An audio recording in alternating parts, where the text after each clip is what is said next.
Hi guys, and welcome back to my channel, or welcome to my channel if it is your first time here. My name is Jess. I upload videos a couple of times a week, mostly book related content, but some family life and travel thrown in for good measure.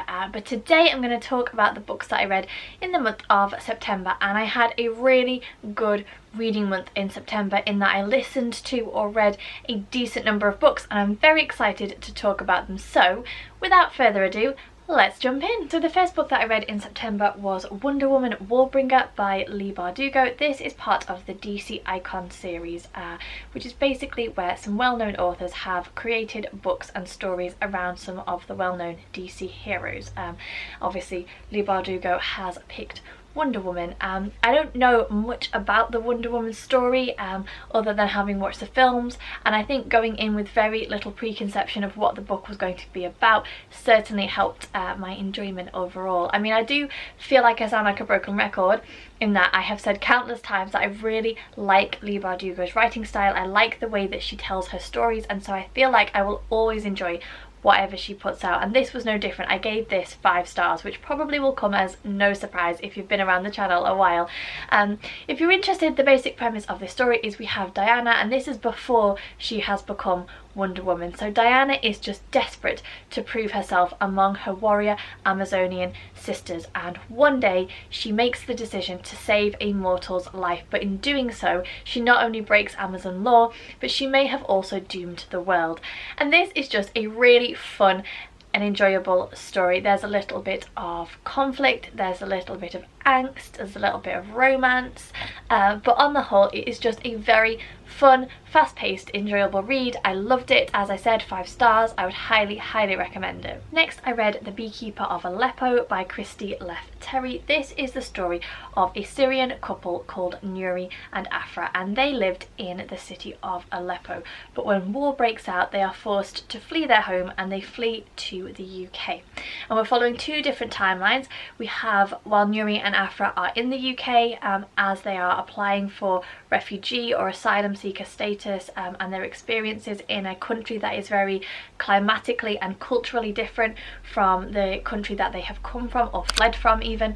But we're also following their journey in their last few days in Aleppo, and then their journey across Europe to reach the UK. Prior to fleeing their home, Nuri was a beekeeper and Afra was an artist, and we discover right at the beginning of the book that Nuri and Afra had a child, but unfortunately that child is killed in an explosion, and as a result of that explosion and the death of their child, Afra actually loses her eyesight. So not only are they as a couple dealing with extreme grief over the loss of their child, but over the loss of their home and the lives that they knew. They go through some really horrendous and traumatic experiences as they traverse Europe, as they become one of millions of displaced people, and just some of the stuff that they go through is just really awful. I did actually film a reading vlog whilst I was reading this. I will link it in the description box down below if you want to go and have a look at that. On the whole, I thought that this was really good from an eye-opening and informative perspective, and the author has drawn on real life experiences of refugees and the things that they have been through, and there is definitely a feel of authenticity about the experiences that Nuri and Afra had. For me, I struggled with it from a fiction point of view, in that I felt quite detached from Nuri and Afra as characters. You know, as a compassionate person I could understand and appreciate that what they were going through was quite traumatic, but the author didn't really evoke those feelings and emotions in me. It was just something that I was aware of, but I wouldn't let that detract from the story. That is just a thing that is important to me as a reader. Character connection is huge. I can read a book without it, but it just really rounds out my reading experience personally. But on the whole, this was a solid read, very culturally relevant, especially if you are in the UK. There's been a lot of media coverage just recently with refugees and asylum seekers and displaced persons, so very culturally relevant, very important to read and understand, and in particular the author's note at the end as well is just a really great thing to read and discover and explore. So yeah, 3.5 stars, definitely worth reading. For me, it let it down, as I said, with the character connection, but on the whole, a very solid read. Next, I listened to Such a Fun Age by Kylie Reid, and I gave this 4 stars. On the whole, I thought that it was really good. I would definitely recommend the audio version. I thought that the narrator did a fantastic job of bringing the story alive, but ultimately I was left with a couple of questions, and I was a little bit puzzled over what the author had been trying to get at with some of her characters. The basic premise is that we're following 25-year-old African-American woman Amira, and Amira is a babysitter, and she's very clearly, right at the beginning of the book, you begin to realise she is at something of a juncture in her life in that she's not sure what she ultimately wants to do. Babysitting is not her chosen career, but she doesn't really know what it is that she wants to do, and she's watching her friends get promotions and buy bigger apartments and just really begin to move forward with their lives, and she feels stuck. At the same time, she doesn't want to abandon the little girl that she babysits, who is a toddler called Briar. And can I just say, before I go any further into this review, that the relationship between Briar and Amira and the way that it is portrayed is one of the most wholesome relationships that I have read about in a long time. It is so gorgeous and so beautiful, and my heart, every time I read about their interactions or listened to their interactions, it was just the sweetest thing. So we have Amira, and the family that Amira babysits for are a white family, and one evening they call Amira and they ask her to come to the house and take Briar out because something has happened and they just need Briar out of the house for a couple of hours. So Amira takes Briar to a nearby supermarket or store, but while she's there she is accused of kidnapping Briar, and there is an interaction between Amira and the security guard, which is filmed by someone, and the story kind of unfolds from there. I loved Amira, I loved her character. I thought that she was really well captured and portrayed, and very accurate. Obviously she's very flawed, and she is having almost like a journey of self-discovery as we go through the book, and that was all fine. My confusion was with the other perspective that we read from, which was Alix, and Alix is the mother of Briar, the child that Amira babysits, and Alix is a very privileged white woman. That is clear from the offset. What isn't clear is what Alix's story arc is meant to be, and that is because at the beginning she has no interest in Amira as a character, but as the story progresses she develops this obsession with creating a connection and creating a relationship with Amira, and she begins to force it and interfere in Amira's life. And some of the things that she does, it isn't clear whether she's doing it from a place of racial bias or racial prejudice. So is she a racist, or is she just really well-intentioned but misguided? And sometimes you would think one thing and then it would become almost like another thing, and there's a big crossover between Amira and Alix's life, which I won't tell you because I think it's better discovered on your own, that causes everything to kind of come to a head. But yeah, I just really wasn't sure. Sometimes I would identify very strongly with Alix, and I felt like I would understand her character, and then there would be a curveball and I just wouldn't have a clue. But on the whole, it's a very enjoyable story. As I said, I would highly recommend the audiobook version. I thought that it was fantastic. I just wasn't sure what the author was getting at with Alix. Ultimately, I didn't, even at the end of the book, I didn't understand whether she was racist or whether she was just misguided. I would like to believe that she was just misguided, but some of the things that she does, they were not right. So yeah, I don't know. If you've read Such a Fun Age and you have a different perspective on it, then do let me know, because I was ultimately very confused by the time I got to the end of the book. But fun, enjoyable, quick. Highly recommend the audiobook.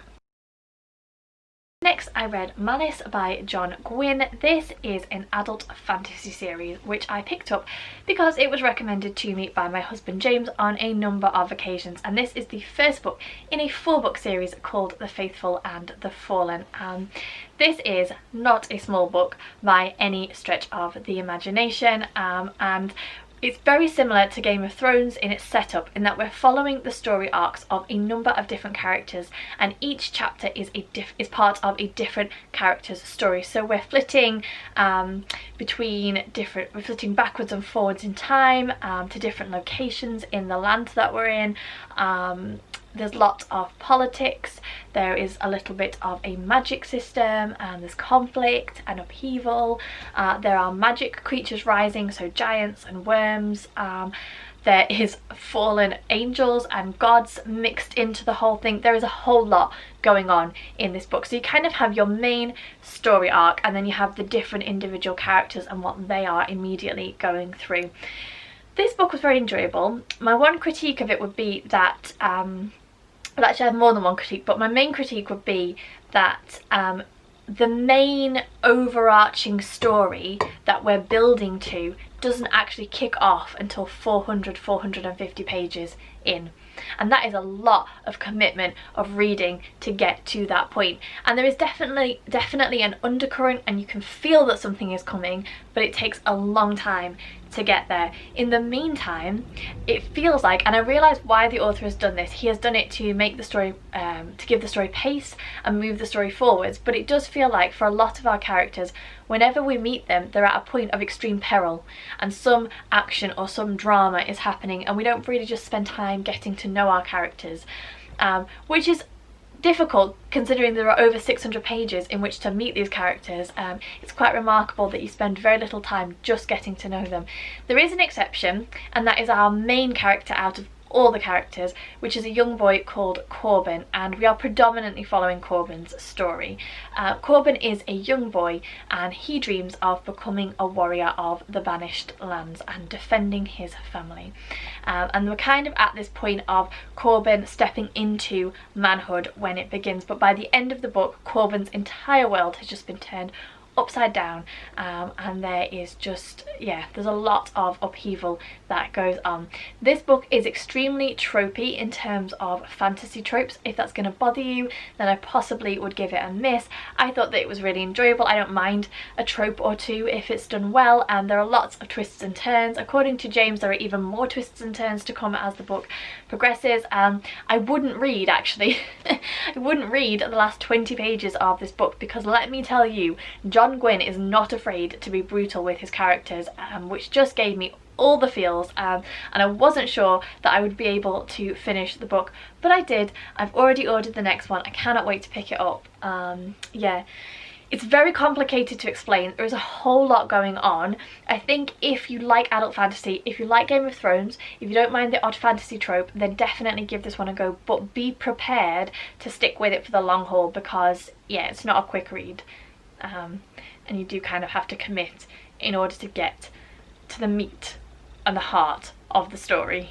Then I listened to Between the World and Me, which is a non-fiction, so I left it unrated. This is the author writing a letter to his adolescent son, and it is narrated by the author, which I thought was a really great way to listen to it, because you really get the nuances of what the author is trying to say, and the emotions that he is trying to convey come through so strongly. And this was very difficult to listen to, but I think, as with a lot of the books that I've been listening to just recently, very culturally important and relevant.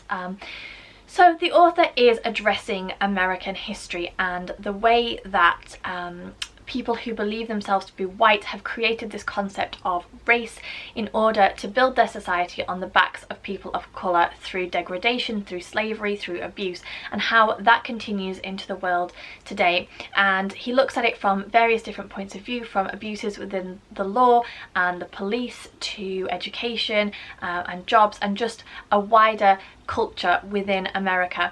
Obviously, not being American, there were some situations that I didn't know about, or that weren't particularly relevant to me, but on the whole, you know, racism is not specific to America, and racism within the police force, and racism within the workplace, and racism within education is not specific to America.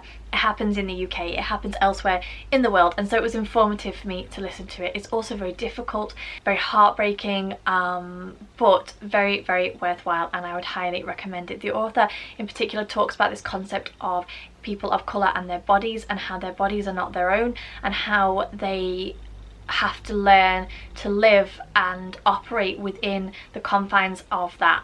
and how difficult that is, and it is just really, it's an uncomfortable listen, but as a white person I think it is very important and very educational to listen to these things, or to read these things, to expose ourselves to these things, to educate ourselves about these things.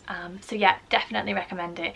And I think again the audiobook version really gave it an added element for me, and I would highly recommend the audio version of it. Then I picked up my book club's choice for September. I run a book club called Just One More Page. I will leave the information for that down below if you are interested to find out more. The book that we read in September was The Secrets of Strangers by Charity Norman, and yes, you could probably see that Loki got hold of the post and chewed the book. Luckily he left all the pages and all the words intact, so I was able to read it nonetheless. So this is contemporary fiction. It's set in the UK, and one morning a gunman enters a cafe and shoots the cafe owner, and then keeps the rest of the cafe hostage. And we follow various different hostages' perspectives. We follow the perspective of the gunman, and we also follow the perspective of the negotiator on the outside, and each of the characters that we follow has their own baggage, they have their own secrets and issues, and we uncover their individual stories as the book progresses. I gave this 4 stars. I thought that it was really well done. I really enjoyed it. It does touch on some very heavy topics. There is physical and emotional abuse. One of the characters has experience of war in Rwanda. There is a difficulty with one of the characters to conceive.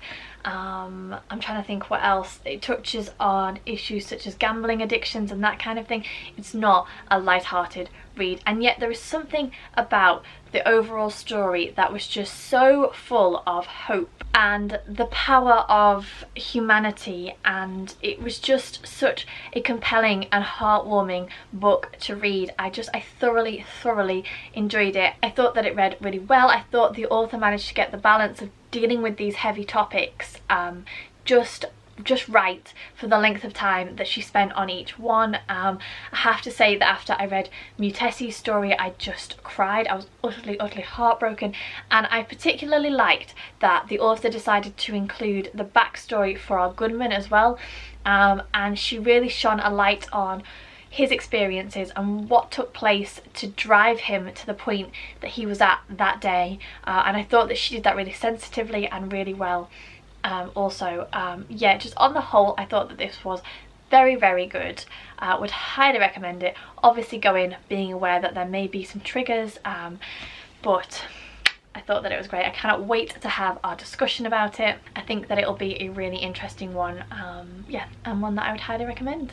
Nearly there. Next I picked up We Begin at the End by Chris Whitaker. This is a crime thriller set in a town called Cape Haven in California, and 30 years ago a 15-year-old boy called Vincent King was sent to prison following the death of 7-year-old Sissy Radley. 30 years on, Vincent has been released from prison and he is returning to his hometown. But as you might imagine, not everyone is pleased by this news, including Star Radley, the sister of Sissy, and ex-girlfriend to Vincent. And we follow a number of different characters, including Walk, who was childhood friend to Vincent and is now the police chief and is desperately trying to see the best in his childhood friend.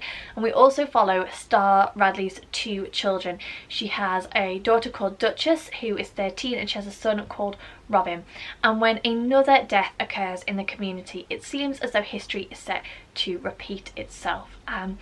I thought that this was very cleverly done. I didn't see the ending coming at all. There were a number of twists that happened really rapid fire right at the end, which just rounded the book off wonderfully. I definitely didn't see coming, and I thought they were very clever. On the whole though, I felt a real detachment from our characters. We follow a number of different characters, and very similar to Beekeeper of Aleppo, character connection is so important for me, and that was really missing in this book. It just felt a lot like the way it was written. We were just being told one thing after another, but we weren't made to feel it. The author didn't evoke feelings and emotions and character connection within me as the reader. He just kind of said this happened, and then this happened, and then this person said this, and then this person did that, and it read in quite a staccato way. which for some people would be fine. It made it a very quick and easy read, but again, I was just really missing that deep character connection, and some of the things that these characters go through are quite harrowing and traumatic, and it was really just missing that final connection. So on the whole, if you like pacey crime thrillers, then I would not hesitate to recommend this. It was just missing that little something for me. I would have liked to be able to just delve a little bit further in with our characters, and I think that would have made it easily a 4 or 5 star read. But yeah, on the whole, a solid book. And then the final book that I read this month was The Secret Lives of Introverts Inside Our Hidden World by Jen Granneman. I actually started this quite a while ago and then seemed to stutter to an abrupt halt for the last section of the book. So I just thought that I would pick it up and very quickly get it finished. This is, as I said, a non-fiction. Now, I have been aware for a very long time that I am an introvert. It's not something that is new to me. I'm very much aware of who I am as a person, of my strengths and weaknesses, inside that introversion, of my triggers, etc, etc. And this book very much made me feel seen. It didn't reveal any unknown or hidden secrets for me, but it was just great to feel that sense of affirmation, that I'm not the only person in the world who thinks and acts and behaves in this manner. There are some great little tip boxes actually for extroverts. Let me see if I can find one. So there's these little boxes that say tips for extroverts, so that if perhaps you are in a relationship or you're good friends with an introvert and you want to try and understand them a little bit better, you could pick this book up and get a little glimpse into the way that that person thinks. I would say if you are new to discovering that you are an introvert, or if you are in a relationship or have a friendship with an introvert, this would be a really good tool to have in your toolkit. Or if you just want that great sense of inclusion and affirmation, if you want to feel seen, then definitely pick this book up. It covers a wide range of topics, from relationships to the workplace, and how we can operate, some of the struggles that introverts have, some of the solutions that introverts have come up with in difficult situations, and just various different things like that. And there are some just really laugh out loud moments as well, especially in terms of how some people are viewed by friends and family, and some of the comments that have been made, and I just thought, yep, been there, yep, been there. It's just very amusing. So yeah, I really enjoyed it. It says on the back, an introvert guide and manifesto for all the quiet ones and the people who love them. Can't really say much about it. It is what it is. If you are an introvert, then I would recommend picking it up, and you will just sit there and go, yes, here are my people. I have found them at last. So there you go, they are all the books that I read in the month of September. I hope that you enjoyed this video. Please don't forget to give me the thumbs up, subscribe to the channel if you haven't already, leave me a comment, let me know what your favourite book in September was. I always love to know. Take care, and I'll see you all soon.